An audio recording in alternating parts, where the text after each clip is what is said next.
So guys, जैसा कि हमने पिछले एपिसोड में देखा कि लॉर्ड जियाजे और शेन इनके बीच मैच होने वाला था, पर जियाजे अपनी पोती के खिलाफ नहीं लड़ना चाहते थे, इसीलिए उन्होंने हार स्वीकार कर ली और उन्हें लगता था कि वो उससे जीत नहीं पाएंगे। पर अगला ड्रॉ भी चेन यिंग और सेन शुई के बीच हुआ। सेन शुई भी अपनी ग्रैंड डॉटर के खिलाफ लड़ना नहीं चाहती, जिस वजह से ली जेंगजी ने आवाज उठाई। चेन जीडियन ने एक नया रूल बना दिया जिसके अकॉर्डिंग अब कोई भी बिना लड़े सरेंडर नहीं कर सकता था। नेक्स्ट ड्रॉ लिन और लिन चेन के बीच हुआ। लिन को लग रहा था कि उसके दादा उसे नुकसान नहीं पहुंचाएंगे, पर वो उसकी पावर का टेस्ट करना चाहते थे, इसीलिए उन्होंने लिन पर पावरफुल अटैक किया। लिन को भी इससे गुस्सा आया और वो अपनी हार्ट फिनिक्स और फायर क्रिस्टल के साथ उन पर अटैक करने लगा। लिन का ऑफेंसिव मैजिक काफी पावरफुल हो गया था, जिससे लिन चेन भी उसका सामना नहीं कर पाए और एक तेज स्पोर्ट के साथ उनका स्टाफ भी टूट गया, जिससे उन्होंने हार स्वीकार कर ली। वो खुश थे कि उनका पोता अब काफी स्ट्रॉन्ग बन चुका है। अगला मैच हाओ चेन और लोंग तियानिंग के बीच होने वाला था।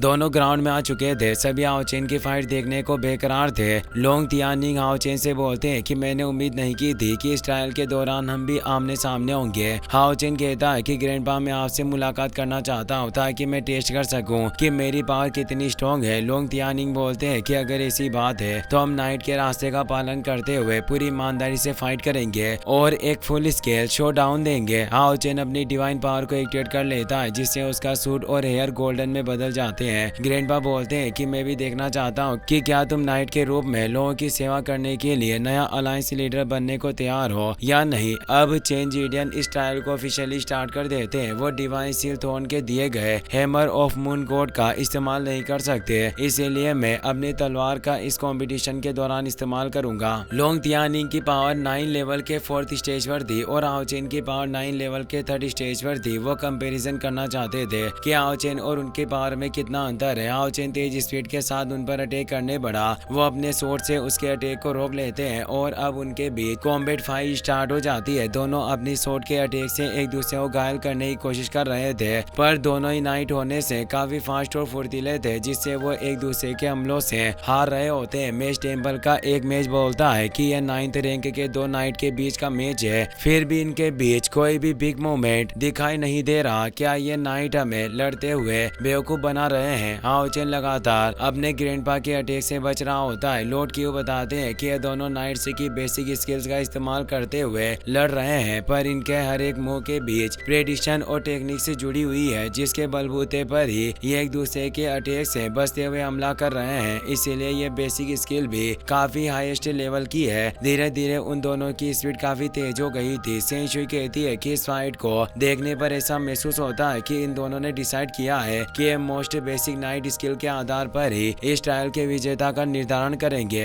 हान क्वीन भी अपने सभी नाइट्स से कहते हैं कि तुम सभी को इस मैच को काफी केयरफुली देखना चाहिए ताकि तुम बेसिक स्किल्स को गहराई से सीख सको। सभी नाइट्स खड़े होकर अब ध्यान से इस मैच को देखने लगते हैं। लोंग तियानिंग बोलते हैं कि ताकत जरूरी नहीं है कि सिर्फ हाई लेवल की सीक्रेट टेक्निक में हो, ये इस तरह से भी हो सकती है कि जो तुमने सीखा है उसमें तुमने कितनी महारत हासिल की है। हाओ चेन के हमले इतने फियर्स हो गए थे कि लोग तियानिंग की स्वॉर्ड भी उनके हाथ से छूट गई और हाओ चेन इस वक्त का इस्तेमाल करके अपने सबसे बेस्ट मेथड का उनके खिलाफ इस्तेमाल करने लगा ताकि वो मैक्सिमम आउटपुट निकाल सके। पर लोंग तियानिंग ने वक्त रहते अपनी स्वॉर्ड को वापस पकड़ लिया और अपने एसेंशन फॉर्मेशन को एक्टिवेट कर लेता। इस फॉर्मेशन की वजह से हाओ चेन पर उनका प्रेशर और ज्यादा इंक्रीज हो गया। यह देखकर लोग हैरान थे कि लोंग तियानिंग ने इस फॉर्मेशन का इस्तेमाल काफी चालाकी से किया, पर हाओ चेन इतना सक्षम हो चुका था कि वो उनका अभी भी विरोध कर पा रहा होता है। इसीलिए लोंग तियानिंग कहते हैं कि तुम्हारी प्रेडिक्शन स्किल वाकई काफी अच्छी है। उनके बीच की फाइट अब काफी इंटेंस हो चुकी थी। सभी परेशान थे और समझ नहीं पा रहे थे कि आखिर उन दोनों में कौन जीतेगा। लोंग तियानिंग अपने लाइटनिंग थ्रस्ट को एक्टिवेट कर लेते हैं। इससे हाओ चेन शॉट क्रिएट हुई। वो हाओ चेन पर अटैक करने लगे। हाओ चेन उन सभी अटैक से बचता हुआ अपने होली लाइट स्लैश का इस्तेमाल करता है, जिससे एक पावरफुल स्लैश लोंग तियानिंग की तरफ बढ़ा। बचने के लिए वो एक प्रोटेक्शन बैरियर को एक्टिवेट कर लेते हैं और बोलते हैं कि लड़के ये हमला बिल्कुल भी बुरा नहीं है। हाओ चेन कहता है कि ग्रैंडपा, अभी ये हमला खत्म नहीं हुआ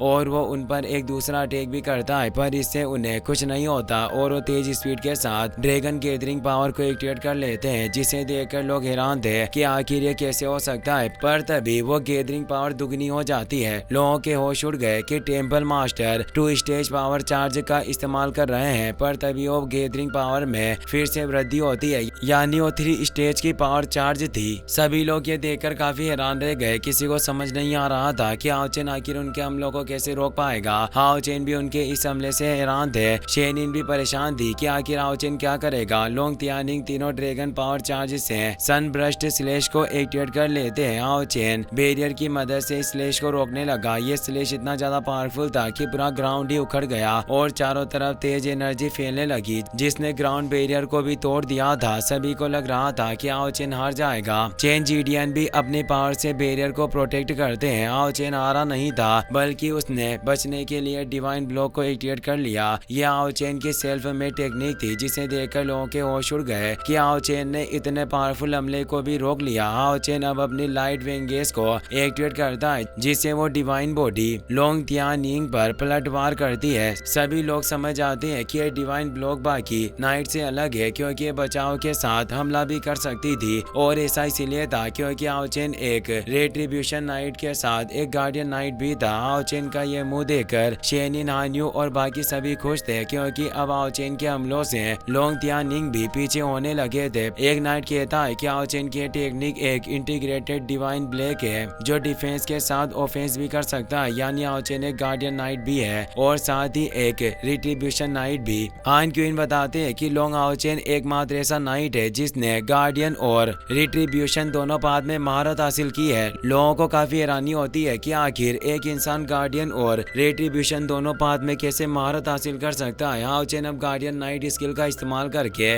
डिफेंस कर रहा होता है, जिससे वो लोंग तियान पर हमला कर पा रहा था, जिससे अब वो दोनों फुल पावर से एक साथ टकराते हैं। लोंग तियानिंग के ड्रैगन हाओ चेन की डिवाइन बॉडी को नष्ट करने की कोशिश कर रहे थे, पर हाओ चेन उन पर अटैक करके इस मामले को बेअसर कर देता है और तेज टकराव के बाद दोनों की डिवाइन बॉडी नष्ट हो जाती है। सभी लोग उनकी इस फाइट को काफी एंजॉय कर रहे होते हैं और सभी को लग रहा था कि दादा और पोते का डुअल बैटल अब तक का सबसे दिलचस्प और रोमांचकारी कंपटीशन है। दोनों नीचे गिरने के साथ एक दूसरे की तरफ शॉट को पॉइंट करते हैं। हान क्वीन समझ जाते हैं कि दोनों अब अपनी इस फाइट को खत्म करने के लिए अपने इस आखिरी मूव का इस्तेमाल करने जा रहे हैं, जिसके अंदर वो अपने आसपास मौजूद स्पिरिचुअल एनर्जी को फील करके उसका इस्तेमाल करने वाले थे। लोंग फैमिली के सभी लोग अच्छे से जानते थे हाओ चेन और लोंग तियानिंग अपने द्वारा करने की स्पिरिचुअल एनर्जी से अटैक करने बढ़े। ये प्योर व्हाइट ब्लेड अटैक था, जिससे पूरा ग्राउंड ही कांपने लगा। इससे हाओ चेन थोड़ा दूर हो गया, पर हाओ चेन का हमला ज्यादा ताकतवर था, क्योंकि अब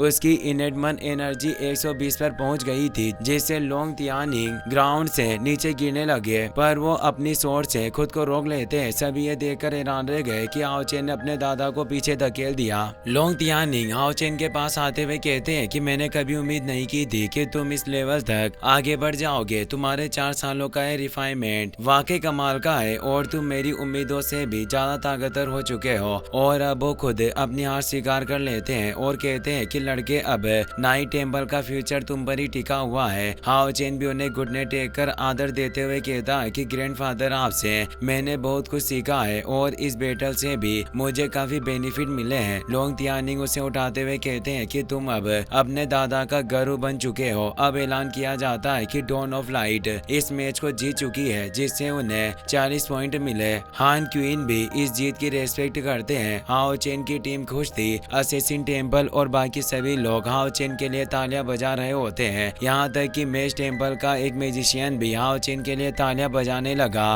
पर ली जेंग जी ने जब उसकी तरफ देखा तो रुक जाता है। हाओ चेन ने अपने सम्मान और मेहनत से साबित कर दिया था कि अगर किसी चीज को दिल से चाहा जाए और अपने मंजिल पर पहुंचने की पूरी जी जान से कोशिश की जाए तो मंजिल तुम्हें जरूर मिल जाती है। और वो कहता है कि मैं हमेशा अपने रोले मॉडल के रूप में अपने पिता और दादा को देखता हूँ और मैं कभी भी आपकी उम्मीदों को निराश नहीं करूंगा। चेन जीडियन भी हाओ चेन के लिए तालियां बजा रहे थे और कहते हैं कि इस मैच ने वास्तव में होली टेम्पल कंपटीशन के पर्पस को पूरा किया और अब लोगों में अलायंस का कॉन्फिडेंस मजबूत हो रहा है। साथ ही सभी टेम्पल के लोग अब एक दूसरे से जुड़ने के बारे में सोचेंगे। एक लड़का अपनी माँ से कहता है कि मैं भी फ्यूचर में हाओ चेन की तरह ही एक नाइट बनना चाहता हूँ, तो उसकी माँ कहती है कि अगर आप हाओ चेन की तरह बनना चाहते हो तो इसमें काफी वक्त लगेगा, साथ ही तुम्हें काफी सारी कठिनाइयों का भी सामना करना पड़ेगा। वो लड़का कहता है कि मुझे कोई प्रॉब्लम नहीं है, मैं नाइट बनकर रहूंगा। ली जेंग जी बोलते हैं कि आओचेन, मुझे उम्मीद है कि तुम ऐसे ही जीते रहोगे जब तक कि तुम्हारी मुलाकात मुझसे नहीं हो जाती। इस मैच के बाद डॉन ऑफ लाइट ने अब और फेमिलियर अपोनेंट के साथ मुलाकात नहीं की। हान्यू का सामना एक 8वीं रैंक के अर्थ में से हुआ जो एक अल्टीमेट रॉक आर्मर बनाता था, पर हान्यू ने उसे नष्ट करने के लिए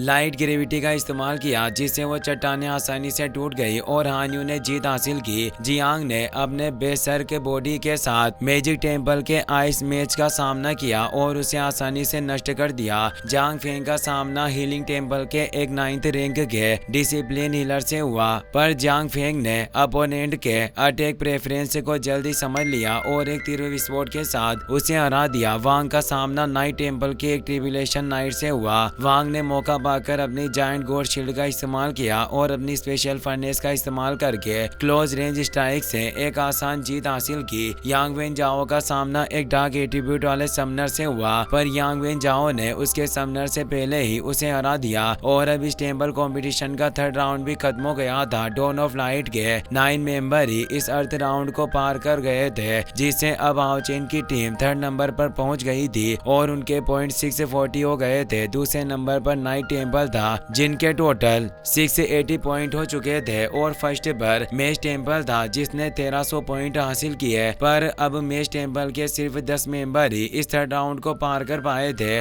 और अब सभी टेम्पल को मिलाकर सिर्फ 32 क्वालिफाइड कंसिस्टेंसी बचे थे जो अब 4th राउंड में जाएंगे। चेन जीडीएन अनाउंस करते हैं कि अब कंपटीशन का फॉर्मेट चेंज होगा। अब लोगों को आराम करने का वक्त नहीं दिया जाएगा। अब यह कंपटीशन दिन रात चलेगा जब तक कि आखिरी चैंपियन निर्धारित नहीं हो जाता। हान्यू कहता है कि अगर ऐसा ही मामला है तो हम जल्दी फाइनल में पहुंच जाएंगे। चेनिंग कहती है कि यह काफी अच्छी बात है, जितना जल्दी हम फाइनल में पहुंचते हैं उतनी जल्दी ही हम चैंपियनशिप का दावा कर सकते हैं। और अब 4th राउंड का फर्स्ट मैच स्टार्ट होता है जो मेज टेम्पल के ली जेंगजी और डॉन ऑफ लाइट चेनिंग के बीच होने वाला था। चेनिंग के ग्रैंड पेरेंट्स इससे परेशान होते हैं। लिन चेनिंग से बोलता है कि तुम्हारा मुंह वाकई एक कोई की तरह बुरा है, तुमने कहा था कि तुम सीधे ली जेंगजी से लड़ना चाहती हो, अब वैसा ही होने वाला है। चेनिंग कहती है कि मैं उससे नहीं डरती, पर ली जेंगजी मुस्कुरा रहा था। उसे बुरा विश्वास था कि वो चेनिंग को आसानी से हरा देगा। इसी के साथ ये एपिसोड यहीं पर खत्म हो जाता है।